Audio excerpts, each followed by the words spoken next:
ओम इदं विष्णुविचक्रमे त्रेधा निदते पदम समूढ़मशपाघ्सुरे स्वाहा। नमो नमः। તમારા બધાનું સ્વાગત કરું છું આધ્યાત્મિક મહાશક્તિમાં। આજે હયગ્રીવ અવતાર થયો હતો અને હયગ્રીવ અવતાર વિશે જો જાણવું હોય તો સૌથી પહેલા બે મુખ્ય ગાથાઓને જાણવી જોઈએ। ખરા અર્થમાં શબ્દ બ્રહ્મ છે। વાણી એ ઈશ્વરે આપેલું વાંગમય સ્વરૂપનું પૂજન છે।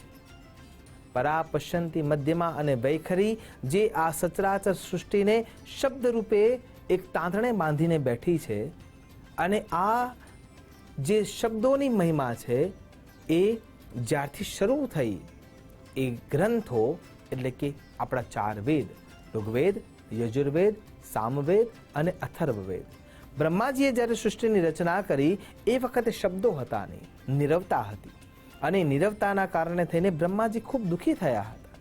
ભગવતી સરસ્વતીની આરાધના કરવામાં આવી, ભગવાન શ્રીમન નારાયણે એમાં પોતાનું યોગદાન મૂક્યું અને ત્યાંથી જ્ઞાનની સરવાણી વહેવા લાગી અને શબ્દોની સાથે સાથે અવાજની પણ શરૂઆત થઈ। સાથે સાથે જ્ઞાનરૂપી જે શબ્દ મળ્યા એને સંચિત કરવાનું કામ બ્રહ્માજીએ વેદોના માધ્યમથી કરી નાખ્યું અને આ સૃષ્ટિની જે ચલાયમાન જ્ઞાનરૂપ જે સંચરણ શક્તિ છે એને એમને વેદમાં સંહિત કરી। તો બીજી બાજુ એક પ્રસંગ થાય છે। ભગવાન નારાયણ ક્ષીર સમુદ્રમાં યોગ નિદ્રામાં ઘણા વર્ષોથી સ્થિર થઈને બેઠા છે, કેમ કે સંચરણ થઈ ગયું છે। એ સમયે ભગવાનના કાનમાંથી બે દૈત્યોનો જન્મ થાય છે, કેમ કે જે મેલ નીકળે છે એ મેલના અંદરથી બે દૈત્યોનો જન્મ થાય છે, જેમાંથી એકનું નામ છે મધુ અને બીજાનું નામ છે કૈટભ। તો મધુ અને કૈટભ જન્મે છે।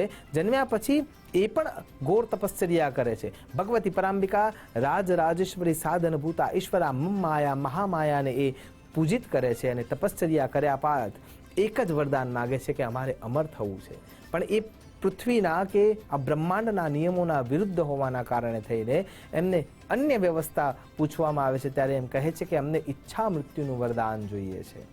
ઈચ્છા મૃત્યુનું વરદાન પ્રાપ્ત કર્યા પછી તે વિચાર કરે છે કે આ સૃષ્ટિ ચાલે છે કેવી રીતે, તો સમજાય છે કે કેવળ આ વેદના માધ્યમથી ચાલે છે। એટલા માટે બ્રહ્માજી જ્યારે પૃથ્વીની રચના કરવામાં વ્યસ્ત હતા અને એ સમયે આ મધુ અને કૈટભ છે એ વેદોને લઈ અને ગૂઢ સમુદ્રમાં, ગુહ્ય સમુદ્રમાં અથવા ગંભીર એટલે કે ઊંડાણપૂર્વકના અગોચર જ્યાં કોઈ પહોંચી શક્યું નથી એવા ગંભીર નીરમાં સમુદ્રમાં એને લઈને સાચવીને જતા રહે છે। જ્યારે વેદ નથી રહ્યા, જ્ઞાન નથી રહ્યું, શબ્દ નથી રહ્યા, તો એ સમયે એને બચાવવાનું દાયિત્વ, પોષણ કરવાનું જે દાયિત્વ છે એ નારાયણનું થઈ જાય છે અને નારાયણ પોતાના મસ્તક પર હયગ્રીવ રૂપે એટલે કે ઘોડાનું મસ્તક લે છે, કેમ કે એમને તીવ્ર સુગંધ એમાંથી મળે છે, શબ્દોનો તીવ્ર અવાજ સાંભળવો છે અને એ જે શક્તિ છે એ ઘોડામાં હોય છે। એટલે ભગવાન હયગ્રીવના રૂપમાં એટલે કે ઘોડાના મુખવાળા થાય છે અને ચતુર્ભુજ રૂપ ધારણ કરી અને સમુદ્રના અંદર એ વેદોને શોધવા માટે જાય છે। જ્યારે મધુ કૈટભ પાસે હતા અને ખબર પડે છે તો એના સાથે યુદ્ધ થાય છે। અનેક યુગો સુધી એ યુદ્ધ ચાલી રહ્યું છે પણ મધુ કે કૈટભ મરતા નથી અને એ વખતે જ્યારે મધુ કૈટભ સાથે યુદ્ધનો પ્રસ્તાવ હતો અને યુદ્ધ થયા પછી આટલો બધો ભીષણ યુદ્ધ થયું છતાંય નારાયણ પણ થાકતા નથી અને મધુ કે કૈટભ પણ થાકતા નથી। એ વખતે સામેવાળા દૈત્યોમાં અભિમાન આવે છે કે અમે કોને હરાવી રહ્યા છીએ અને એ વખતે જ્યારે અભિમાન આવે તો વેદ છે એટલે જ્ઞાન તો છે પણ એ જ્ઞાન ક્યાંક ને ક્યાંક અભિમાનના રૂપમાં પરિવર્તિત થઈ રહ્યું છે। એટલે પ્રસન્ન થઈને એમ કહે છે કે વરદાન માગો, અમે તમને હરાવી રહ્યા છીએ અને એ વખતે નારાયણ એમ કહે છે કે મારા હાથે તમારું મૃત્યુ થાય અને મધુ અને કૈટભ ભગવાન શ્રીમન નારાયણને વરદાન આપે છે કે તમે કહ્યું એ યથાયોગ્ય થશે, પણ અમારું મૃત્યુ એવી જગ્યાએ થવું જોઈએ કે જ્યાં પાણી ના હોય અને એ વખતે પૃથ્વી સંપૂર્ણ રીતે પાણીમાં ગરકાવ હતી અને ત્યાર વખતે ભગવાન શ્રીમન નારાયણ પોતાના શરીરનો વિસ્તાર કરે છે, પોતાની જાંઘો પર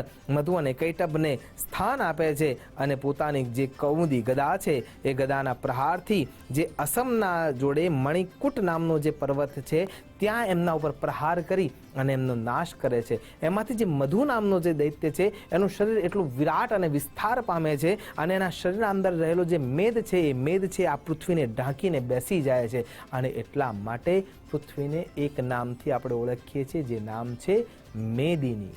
અને પૃથ્વી મેદિની બને છે અને ત્યાં ભગવાન એ મધુ અને કૈટભનો નાશ કરી અને વેદોને પાછા બ્રહ્માજીને સુપ્રત કરે છે.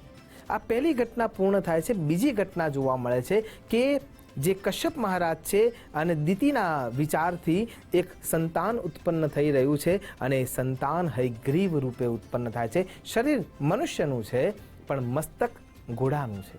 અને એ વિચાર કરે છે બાલ્યાવસ્થાથી કે જે ગુરુજનો છે, જે દેવતત્વો છે, એ શક્તિ કેવી રીતે પ્રાપ્ત કરે છે. તો જ્યારે યજ્ઞ થાય છે, યાગ થાય છે, વ્રત થાય છે, વિધિ થાય છે, વિધાન થાય છે, પૂજન થાય છે, અર્ચન થાય છે, યજ્ઞના અંદર આહુતિ અપાય છે અને એ આહુતિમાંથી જે રસ તૈયાર થાય છે એ રસ જ્યારે દેવ લોકો કે દેવગણો કે દેવ તત્વો જ્યારે એને પ્રાપ્ત કરે છે ત્યારે એ શક્તિવંત થાય છે અને એ વિચાર કરે છે કે જો હું આ નિયમોને જ પચાવી લઉં તો દેવતાઓ પાસે શક્તિ નહીં રહે અને તપશ્ચર્યા કરે છે મમ માયાની. અને મમ માયાની તપશ્ચર્યાના અંતે જ્યારે શક્તિવંતતાને પ્રાપ્ત કરે છે અને શક્તિ સંભૃત થાય છે અને એ પણ અમરત્વતાનું જ વરદાન માગે છે, પણ ભગવતી ના પાડે છે કે એ નિયમ વિરુદ્ધ છે, એટલા માટે અન્ય કોઈ વરદાન માગો. ત્યારે એ પોતાના મૃત્યુ માટે વિચાર કરે છે કે હું એકમાત્ર હયગ્રીવ છું, જો બીજો કોઈ હયગ્રીવ હોય તો એ જ મને મારી શકે. બ્રહ્માજી પાસેથી છુપાઈને એ 4 વેદોને લઈને નીકળી જાય છે. અહીંયા વેદ નથી એટલે જ્ઞાન નથી, જ્ઞાન નથી એટલે ભક્તિ નથી, ભક્તિ નથી એટલે શક્તિ નથી, અને શક્તિ નથી તો અશક્તિના કારણે થઈને તમામ જીવાત્માઓ ફસડાઈ પડ્યા છે. દેવો પણ નિસ્તેજ થઈ ગયા છે. ભગવાન નારાયણ એ દૈત્ય સાથે યુદ્ધ કરવા માટે તૈયાર થાય છે. યુદ્ધ કરતા કરતા ભગવાન થાકે છે, જો કે એમની એ લીલા છે, કેમ કે એ લીલાધર છે. અને એ વખતે પોતાના જે સારંગ નામનું જે ધનુષ્ય છે એની પ્રત્યંચા ચડેલી છે અને એ જ ધનુષ્યના ટેકા ઉપર મસ્તક રાખીને સૂઈ રહ્યા છે. અને ઘટના એવી થાય છે કે હવે ભગવાનને જગાડે કોણ, કેમ કે આ દુર્દાંત જે દૈત્ય છે એનો નાશ કરવો જરૂરી છે. અને એ વખતે ભૃંગી નામનો જે કીડો છે અથવા એક આપણે જેને ગુજરાતીમાં ઉધેવ કહીએ છીએ, તો એ કીડાને ઉત્પન્ન કરવામાં આવે છે અને એ ભ્રમી નામનો પણ કીડો છે. અને બ્રહ્માજી એમ કહે છે કે આ પ્રત્યંચા તારે કાપવાની છે, જેથી કરીને ધનુષ્ય નીચે નમશે ભારથી મસ્તકના, અને જેવું નીચે નમશે ભગવાન જાગી જશે એટલે કોઈને દોષ નહીં લાગે અને કોઈને શ્રાપની ચિંતા પણ નહીં રહે.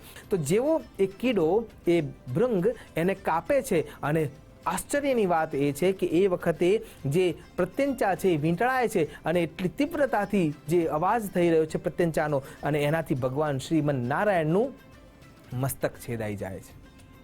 બધા ચિંતિત, બધા અવાક, બધા મૌન કે આ શું અમંગળ થઈ ગયું. અને એ વખતે ભગવતી મમ માયા મહામાયા પ્રગટ થાય છે અને કહે છે કે આ તો ભગવાનની લીલા છે. અને ત્યાં જે દિવ્ય તેજોમય લાવણ્યમય જે અશ્વ હતો એનું મસ્તક કાપી અને ભગવાન શ્રીમન નારાયણના મસ્તક સાથે જોડી દેવામાં આવે છે. ભગવાન હયગ્રીવ સ્વરૂપમાં આવી જાય છે અને હયગ્રીવ દૈત્ય સાથે યુદ્ધ કરે છે અને એનો નાશ કરી અને ભીષણ યુદ્ધના અંતે એ જે 4 વેદ છે 4 વેદ પાછા લઈ લે છે અને બ્રહ્માજીને સુપ્રત કરી દે છે. આશા કરું છું ભગવાન હયગ્રીવ જે જ્ઞાનના સામર્થ્યને સમજાવે છે એ પ્રમાણે આપણે સદૈવ જ્ઞાનને પ્રાપ્ત કરીએ અને એ જ્ઞાનને સુયોગ્ય માર્ગ તરફ લાવીએ અને એનાથી જીવની સૃષ્ટિને એટલે કે આ સમૂચા બ્રહ્માંડને જે વસુધૈવ કુટુંબકમની ભાવના વેદોએ આપણને આપી છે એ ભાવનાને પ્રબળ અને પ્રશસ્ત કરી એને આત્મસાત કરીને એવું જીવન જીવીએ, એ જ અભ્યર્થના સાથે નમસ્કાર. અસ્તુ સદા શિવોહમ. નમો નમઃ.